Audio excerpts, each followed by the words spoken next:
मैं Harinder HN news 321 में आप सभी का स्वागत है। और एक बार हम फिर गुड्डू जी के यहाँ हाजिर हो चुके हैं और आज हम गुड्डू जी से चर्चा करेंगे अनुराग यादव के मर्डर पे और उसमें क्या हो रहा है, देखिए इनकी क्या प्रक्रिया है और जानने का प्रयास करेंगे।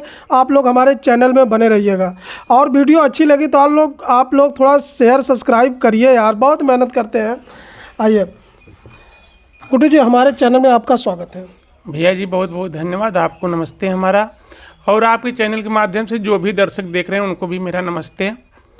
और मैं आज आपसे चर्चा करने वाला हूं जो अनुराग यादव के मर्डर पे, आप उसमें क्या देख रहे हैं और इसमें क्या हो रहा है और किसको दोषी मान रहे हैं?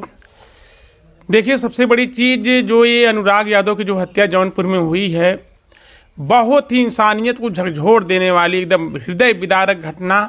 शायद हमारे बाप दादा जो इस वीडियो को देखे हैं यहाँ पे, वो बताए हैं कि इस तरह हमारे जीवन में अब तक ऐसी कोई घटना देखने को नहीं मिली।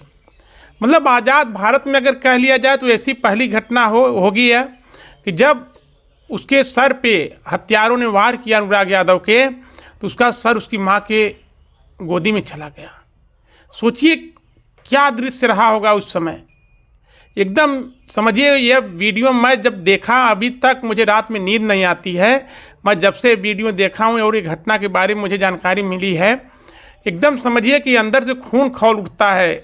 और ऐसे लोगों को इतनी कड़ी से कड़ी सज़ा देनी चाहिए, इतनी से कड़ी, बीच चौक पर खड़ा करके, और उनका जैसे वो उस बेचारे का गला रेता हो हत्यारा, उस तरह उस हत्यारे का भी गला रेतना चाहिए और उसको फांसी पे लटकाना चाहिए कि इसके बाद देखने वालों में एक संदेश जाए और ऐसी घटना करने से पहले कोई 1000 बार सोचे इस तरह की।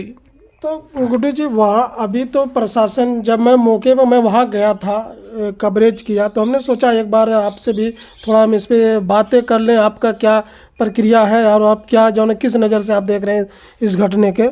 वहाँ हमने गया तो वहाँ अब वो लड़के का महज बहुत कम उम्र है। आप बताइए वो लड़का कौन सा ऐसा कसूर कर दिया था उसके साथ ऐसी घटना करना पड़ गया उन लोगों को? देखिए, वो लड़का खिलाड़ी ताइक्वांडो का बहुत ही बढ़िया खिलाड़ी था और उसका भविष्य बहुत ही, एक समझिए हमारे भारत का एक सुनहरा भविष्य था वह लड़का।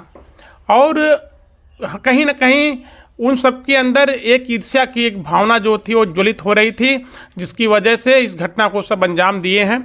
और हमारे समझ से अगर इस घटना में अहम भूमिका अगर देखी जाए तो पूरे प्रशासन की इसमें अहम भूमिका हम मानेंगे। इसलिए कि देखिए, अगर प्रशासन पहले से आज 40 साल से उन सबका विवाद चल रहा था, अगर उस पर राजस्व विभाग की जो टीमें थी, अगर वो लेखपाल और कानूनगो SDM साहब, तहसीलदार साहब, अगर इसके पहले उस पर अगर एक्शन लिए होते तो शायद इतनी बड़ी घटना वो तो कारित नहीं वहाँ पे होती। और देखिए, ये सब मनबड़ किस्म के आदमी थे वहाँ। मुझे एक सवाल हमारा ये है, जैसे कोर्ट में इनका 40 साल से मुकदमा चल रहा है, तो आप उससे मैं जानने का प्रयास करूँगा, जैसे कोर्ट के बारे में आप क्या क्या कहना है? देखिए, ये जो संवैधानिक व्यवस्थाएं हैं, देखिए न्यायपालिका की, इसमें थोड़ा संशोधन होना चाहिए। इसलिए कि कुछ घटनाएं ऐसी हैं जो चलती रह जाती हैं। पता चला किसी लड़की का रेप हुआ और उस लड़की को, जब तक उस लड़की का फैसला आया तब तक पता चला उसके मरे हुए तो 10 साल गुजर गए। तो ऐसा चीज़ नहीं होना चाहिए। अगर तुरंत वो फैसला आ जाए, 1 साल 2 साल के अंदर उसका फैसला आ जाए, तो शायद जिसके ऊपर वो घटना घटित होती है शायद उसके दिल को ठंडक मिल जाए। अगर आज उस माँ का एक इकलौता, जो 5 बहनों का एक अकेला भाई था, आज उसका गर्दन काटा गया है, अगर उसी तरह इन हत्यारों की भी गर्दन अगर उसी समय काट दी जाती, अगर जल्दी 1 आध हफ्ता में उनका इनकाउंटर हो जाता, तो शायद उस माँ बाप और उन बहनों को ठंडक मिल जाती, उनके दिल को ठंडक मिल जाती।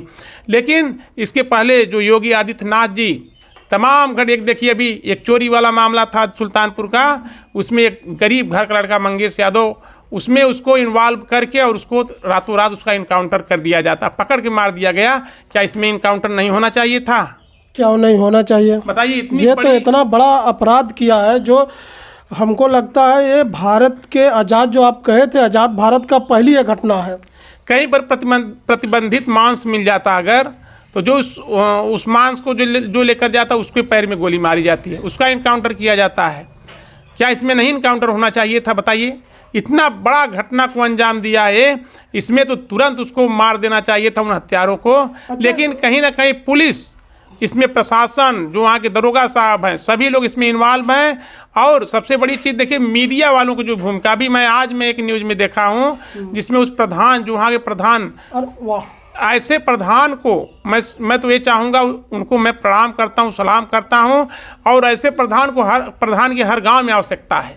नहीं देखिए, हम भी गए वहाँ, प्रधान का बहुत बड़ा सहयोग है और बहुत, हम वहाँ गए कवरेज किए तो हमें देखने में लगा प्रधान जी बहुत बड़ा उनका सहयोग है उस परिवार के लिए। वहाँ पे अगर प्रधान उतना एक्टिव नहीं होते तो मामला एकदम दब गया होता अब तक। आज हुए देखिए 7-8 दिन हो गया इस घटना को, उस गांव में दिवाली नहीं मनाई गई, लेकिन अब तक प्रशासन केवल नापा जोखिम लगा हुआ है। क्या है, प्रशासन की किस चीज़ की कमी है कि अब तक वो उस पर एक्शन नहीं ले पाया, अब तक वो घर नहीं नप पाया, वो नहीं गिर पाया। अगर कहीं पे जात की बात आती है, कहीं पे धर्म की बात आती है तो नोटिस लगाकर तुरंत बुलडोजर चल जाता है। कहाँ पे बुलडोजर? तेल खत्म हो गया क्या बुलडोजर का? आप लोग बताइए। और जो मीडिया वाले हैं, एक कोई ग्लोबल करके कोई मीडिया वाला, ग्लोबल टाइम्स भारत करके है, वो केवल उस प्रधान के बारे में दिखा रहा है कि इनके ऊपर इतने केसेज हैं, ये चीज़। अरे भैया, क्यों आप मामले को दबाना चाह रहे हो? तो ये कहीं ऐसा तो नहीं है वो विपक्ष वालों के बचाने में लगे हैं? वो निश्चित ही न कहा जाए कि भाई इतनी बड़ी घटना, पूरा देश, मतलब आपको इतनी बड़ी घटना दिखाई नहीं दे रहा है, आपको प्रधान की घटना दिखाई दे रही है। पूरा देश इस घटना से आहत है, पूरा देश में यही खबर, कोई भी नेशनल मीडिया, छोटी मीडिया पे, तमाम जहाँ पे देखी इसी घटना की चर्चा है और लोग इसकी घोर निंदा कर रहे हैं। लेकिन वो चैनल वाला जो प्रधान के बारे में दिखा रहा है, भाई यहाँ पे इनका मामला उठाइए, क्या इस पे घटना हो रही, आप प्रधान को क्यों दिखा रहे हो? अभी तो इनका फैसला होना चाहिए। आज जो परिवार का इकलौता चिराग था, इतनी निर्मम हत्या की गई, क्या उसका दोष था बताइए? और आप उस घटना को नहीं उठा रहे हैं। आज अब तक देखिए, अब योगी आदित्यनाथ जी मिलने को बुलाते हैं। देश में ऐसा ही मीडिया, ऐसा ही पत्रकारों से देश आज हमारा परेशान है ना। हाँ, आज सबसे भ्रष्ट मीडिया, और यही चीज़ इस चीज़ को बढ़ावा दे रहे हैं। यही लोग अपराध को बढ़ावा दे रहे हैं।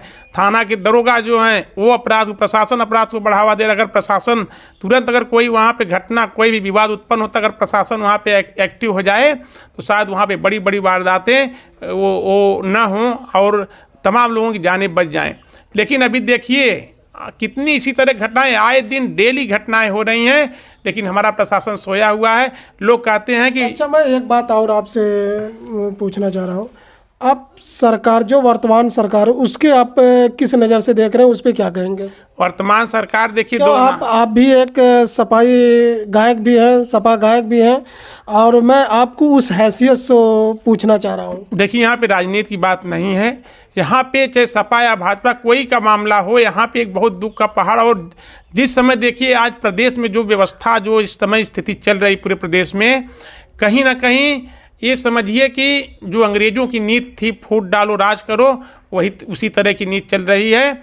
और अभी कहीं पे छोटी सी घटना की जाती, जाति देखकर, कहीं पे देखिए BHU में जो छात्रा के साथ गैंग रेप हुआ, वहाँ पे IT सेल के जो BJP कार्यकर्ता थे उनको छोड़ दिया गया। 1 महीने बाद गिरफ्तारी हुई, फिर जमानत पे बाहर घूम रहे हैं। और कहीं पे छोटी सी घटना होती, मुख्यमंत्री जी बुला लेते हैं अपने यहाँ लोगों को। क्या इसमें मुख्यमंत्री जी को अभी घटना इसका पता नहीं चला? अनुराग यादव वाली, आप बताइए, क्या उनको अब तक ये नहीं पता चला कि वहाँ पे इस तरह क्यों नहीं पता चला होगा? नृशंस निर्मम हत्या हो गई, दिन दहाड़े गला काटा गया उस लड़के का। एक ताइक्वांडो का खिलाड़ी था, एक देश का उभरता हुआ सितारा था हमारे, कितना नाम रोशन करता हुआ आने वाले समय में। लेकिन एक यादव है, वो एक यादव है, इसीलिए सरकार इसमें चाह रही है कि यादव अपने लड़े। सरकार तो उसमें भी बंटवारा करना चाह रही है। भाई उनका तो स्लोगन है, बटेंगे तो कटेंगे, बटेंगे तो कटेंगे, उनका स्लोगन है। लेकिन हमारे माननीय अखिलेश यादव का स्लोगन है कि जुड़ेंगे तो जीतेंगे। और ये भाजपा वाले भाई भाई को बांट रहे हैं। आज भाई भाई को लोग बांट रहे हैं, ये केवल अपराध को, उन्माद को जन्म दे रहे हैं। ये सब भाषा जो है, ये कौन, जिस तरह आप देखते होंगे रेलवे में ना जहर खुराने वाले होते हैं ना, ट्रेन में होते हैं जहर खुराने वाले, पहले आपसे प्यारी प्यारी मीठी मीठी बातें करते, फिर आपको जहर सुंघा कर आपका सारा सामान छीन लेते हैं। वही हाल भाजपा कर रही है इस देश में। वो आपसे मीठी मीठी बातें, बेटी बचाओ बेटी पढ़ाओ, वो 5 बेटियों को कौन पढ़ाएगा? उसका इकलौता भाई था, उस परिवार का इकलौता चिराग था, वो चला गया, उस परिवार की जिम्मेदारी कौन उठाएगा? अगर आज शासन प्रशासन उस पर एक्टिव होता तो आज ऐसी घटना वहाँ पे घटित नहीं हो पाती। उस परिवार का एक इकलौता चिराग आज उन लोगों के बीच में होता, आज दिवाली वहाँ पर भी मनती। लेकिन आज इस शासन प्रशासन की देन है कि वहाँ पे एक भाई, एक जौनपुर का, इस देश का होनहार खिलाड़ी जो हमारे लोगों के बीच में नहीं है और उसकी इस तरह निर्मम हत्या की गई, बहुत हृदय विदारक है।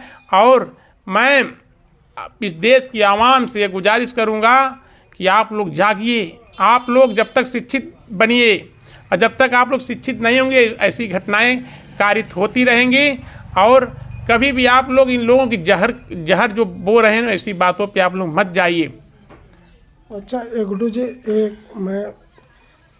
आप एक गायक हैं, उनका एक घटने पर कोई गाना आपको है दर्दनाक तो गा दीजिए। देखिए यहाँ पे क्या गाना गाया जाए तो शोभा नहीं दे रहा है, लेकिन एक आज जो प्रदेश में जो एक इस तरह का हालात बना हुआ है उस पे मैं 2 लाइन सुना देता हूँ। सुना दीजिए। हर जाति पात के जहर फैलल, उजड़ल जात बाटे बाग हो, कोशिश के कोई नहीं खिरोकत, ढकल जाता अउरी आग हो, कोशिश के कोई नहीं खिरोकत, ढकल जाता अउरी आग हो। नहर पे मास्टर साहेब सजी है कटाइले, नहर पे मास्टर साहेब सजवे कटाइले, उनहु के आदर कौनो खास हो, गांव घर खोजे लागल मिलल खेत में, बोरा में बांधल उनकर लाश हो, गांव घर खोजे लागल मिलल खेत में, बोरा में बांधल उनकर लाश हो। आप लोग गुड्डू जी अपने जो समाजवादी गायक हैं और अपने राग में आप लोगों को सुनाने का एक प्रयास किए, और इसी के साथ हरिंदर का धन्यवाद। और वीडियो को आप लोग ज़्यादा शेयर करिए, कमेंट करके ज़रूर बताइए गुड्डू जी का जो आप लोग सुने, जो इनका विचार है, विचार कैसा लगा आप लोगों को, कमेंट करके ज़रूर बताइएगा।